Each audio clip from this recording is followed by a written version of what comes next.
ఈ ప్రిపరేషన్లో నా వల్ల కాదురా. ఎవరైనా వచ్చి వాట్ ఈజ్ యువర్ నేమ్ అని అడిగి, wow I like your name, you are selected, నీకు వాళ్ళకి శాలరీ ఇస్తాం అంటే బాగుండ్రా. నిన్న జరిగిన గొడవ కవర్ చేయడానికి ఇంటర్వ్యూ అని చెప్పొచ్చాను. టైం వస్తే అన్నీ అవుతలేరా, పద.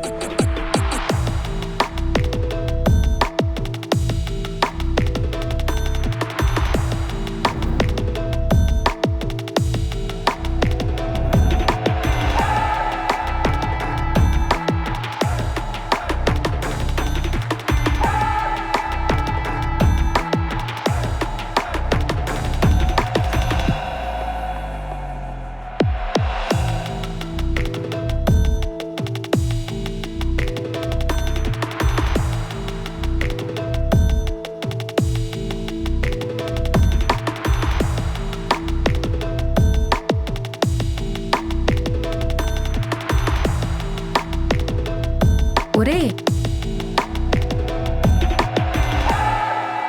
గడ్డం తీసుకుని వెళ్ళొచ్చు కదరా. దీన్ని కూడా గడ్డం అంటున్నావు అమ్మా. అయినా గడ్డం తీసుకుంటూ ఉద్యోగం ఇచ్చేస్తారా? టాలెంట్ ఉండాలి. నా దగ్గర చాలా టాలెంట్ ఉంది, నువ్వేం కంగారు పడకు.